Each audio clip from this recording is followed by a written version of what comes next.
From Concord University in Athens, West Virginia, this is Mountain Lion News.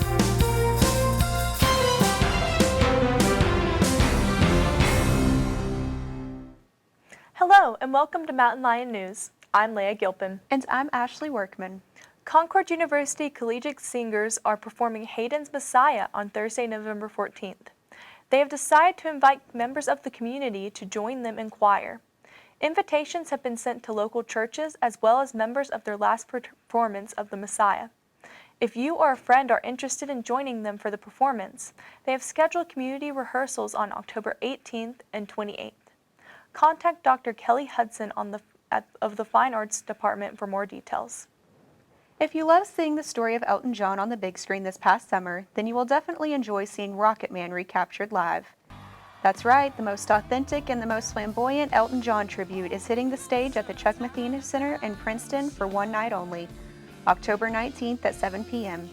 The show will feature Elton's iconic costumes, many of which he actually wore, and his role will magically be recreated by actor Russ Anderson. Tickets are on sale now. The Rocket Man show will be an epic performance that you won't want to miss. Last weekend, book lovers and writers from across the state were able to gather for the annual West Virginia Book Festival. The festival involves several book-themed vendors from owners of bookstores to writers themselves, as well as a children's area called Wordplay.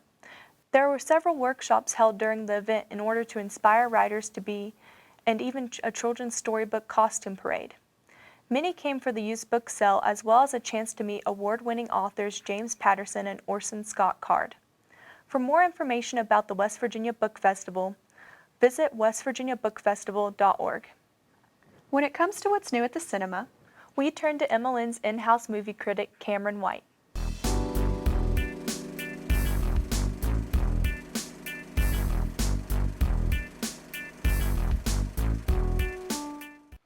Thanks, Leah. Hello, and welcome to See You at the Cinema.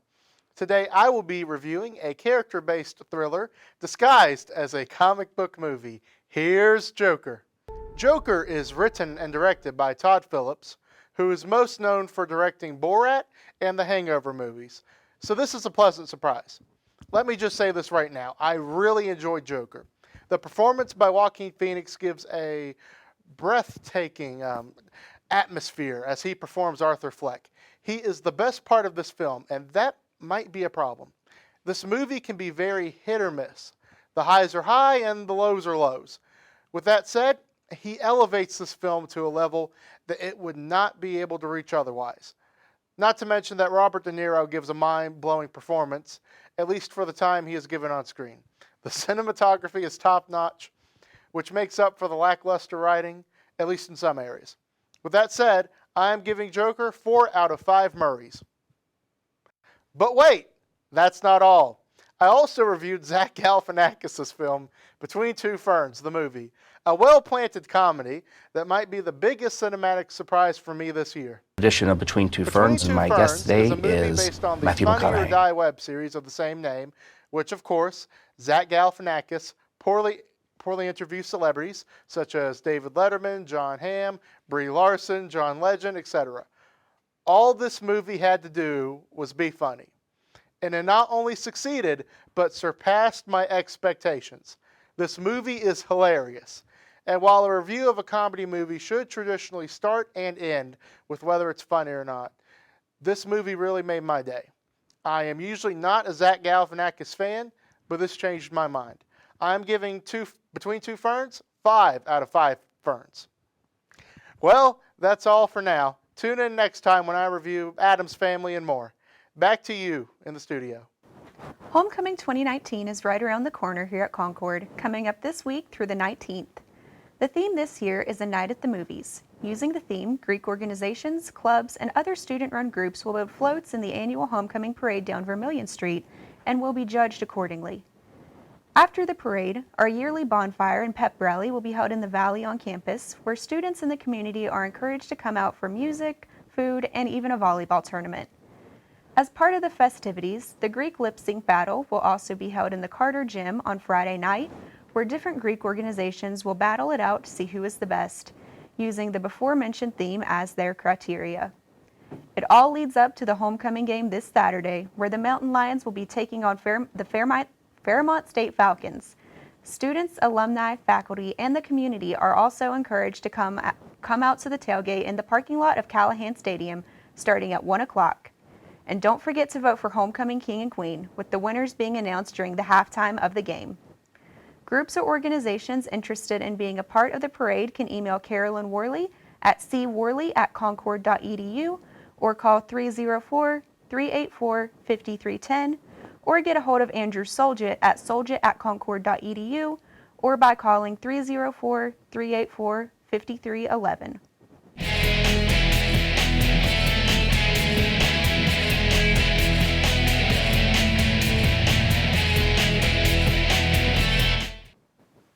Now it's time to take a look at what's going on in Concord sports. Joining us in the studio is MLN sports correspondent Brandon Eanes. Yet another jam-packed week of sports here at Concord University. Let's see how our programs did. Volleyball was able to gather its first Mountain East Conference win of the season by defeating West Virginia Wesleyan 3-1. They improved to 4-10 on the season and will face off in an away match against Glenville State on Tuesday night. After running extremely well at the Queen City Invite in Charlotte, both men's and women's cross-country programs took part in the Paul Short Run at Lehigh University in Pennsylvania. The men finished 5th among Division II schools with a 33rd overall finish, while the women finished 42nd overall. That included a 4th overall finish among other participating Division II schools.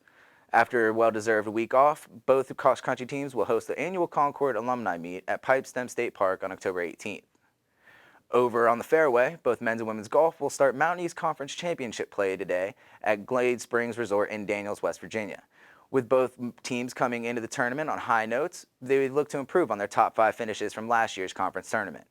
The top 3 teams in the tournament will advance on to the championship round, as well as 3 individual golfers from non-top 5 qualifying teams.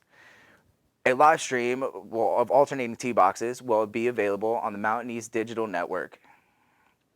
Men's soccer battled Urbana to a tough 3-3 draw this past weekend. A late offensive offside call would wipe away what would have been Concord's game-winning goal in the 92nd minute of extra time. The men will host nationally ranked Charleston at home on Anderson Field Wednesday at 3:30. The women of Concord soccer, however, continue to absolutely roll over any competition they face. In their first conference home game of the season, the Mountain Lions would take down Glenville State 6-0. 5 goals coming in the second half, 3 of which came within the span of 2 minutes, would propel Concord to victory. The freshman of the day would make a huge impact as Rachel Bell would get her second hat trick of the season, and both Michelle Brogdon and Zoe Belding would record their first collegiate goals of their careers. Concord will host Charleston on Anderson Field at 1 o'clock before the men. Now for the longest journey of the week, Concord football would venture up north to Hillsdale, Michigan to take on the Hillsdale Chargers in what was their only non-conference game of the season. Concord would start the game off right with a quick 5-minute opening drive that ended with a 33-yard touchdown pass from senior Kyle Aiken to junior wide receiver Tywon Pierce. The Chargers of Hillsdale, however, would go on to score the next 38 points as Concord would not see the end zone again until the very last play of the game, and what hopefully will be something to build on, as redshirt freshman Matt Shearer would hit senior wide receiver Brandon Plyler for the touchdown. Kyle Aiken and Matt Shearer would combine for 289 yards on the day, along with 1 touchdown apiece, as junior wideout Tywon Pierce had 7 catches for a career-high 110 yards, and senior wide receiver Brandon Plyler would end the day with 11 catches for 150 yards, becoming the first Concord player since 2016 to have 100 yards and double-digit catches in the same game. On the defensive side of the ball, junior linebacker Dwayne Porterfield had a career-best high 12 tackles, while senior defensive back Keyshawn Hill was not far behind with 11. Concord will yet again be looking for their first win of the season this week as they take on the Fairmont State Fighting Falcons for their homecoming game. Well, that'll do it here for sports this week. I'll see you here next time. Thank you, Brandon. Up next, a new Campus Connections. Followed by a new This Day in History by Austin Harmon. Stay tuned.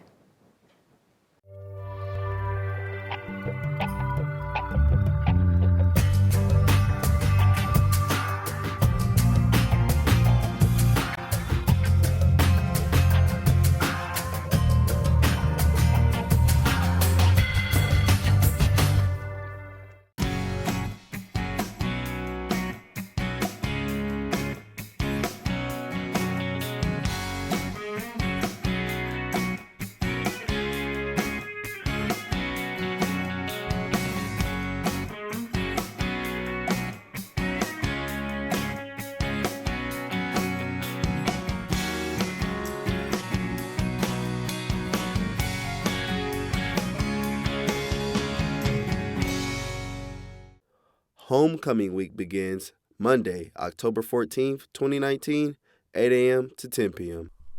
Concord University will host a wellness fair on Wednesday, October 31st, 10 a.m. to 2 p.m., located in the ballroom of Student Center. Bonner Scholars will be selling raffle tickets for a shoe gift card Thursday, November 1st from 11 a.m. to 2 p.m. at ground floor lobby of Student Center. Last day to drop classes with a grade of a W will be November 2nd, 8 a.m. to 4 p.m. Wednesday, November 7th, Concord University will share opportunities for studying abroad at Concord University in Fine Arts Building, room A200. The opening show for the Crucible play will show Wednesday, November 7th at 7 p.m. in the theater of Alexander Fine Arts Center. Welcome to another episode of This Day in History, where we take a look at events that happened today, October 13th, in history. So, let's begin. We start in the year 1775. On this day, the Continental Congress authorizes the first American naval force that would later become the United States Navy. The Navy was constructed prior to the American Revolution to protect the colonies from British fleets, and later played a role in the American Revolution by intercepting British merchant ships and won several victories over British warships. In the midst of the War 1812, on this day, British and Indian forces under Sir Isaac Brock defeat U.S. forces attempting to invade Canada in Ontario. The victory ended any further U.S. invasion of Canada. In 1943, Italy declares war on its former Axis partner Germany and joins the side of the Allies. General Pietro Bagnola, former chief of staff, began negotiating with General Eisenhower a continental surrender of Italy to the Allies. On the day of the surrender, Hitler sent German troops into Rome to occupy Italy. Bagnola also, on this day, set into motion the next stage of his agreement with Eisenhower, the full cooperation of Italian troops in the Allied operation to capture Rome from the Germans. Finally, in 2010, the last of the 33 miners trapped nearly half a mile underground for more than 2 months at a caved-in mine were rescued in northern Chile. The mine collapsed on August 5th, and the miners, ranging from 19 to 36, waited for rescue until a drill sent by rescuers broke through the area where they were located. After rescuers drilled and reinforced an escape shaft, they began pulling up the miners on August 12th until all were accounted for. And that was another episode of This Day in History. Thank you all for listening. I'm Austin Harmon. Back to you, Leia. Concord Reflexes is back for another semester. If you or someone you know is a writer or an artist, you can submit your work to their board of directors by emailing it to concordreflexes@mycu.concord.edu. Mark Botts is head of the board and is encouraging students to submit their work at concordreflexes@mycu.concord.edu. They can help you publish your work and also help with the copyright process. This is available to all Concord students. That's all we have for this episode of MLN News. I'm Leia Gilpin. And I'm Ashley Workman. We'll see you in 2 weeks.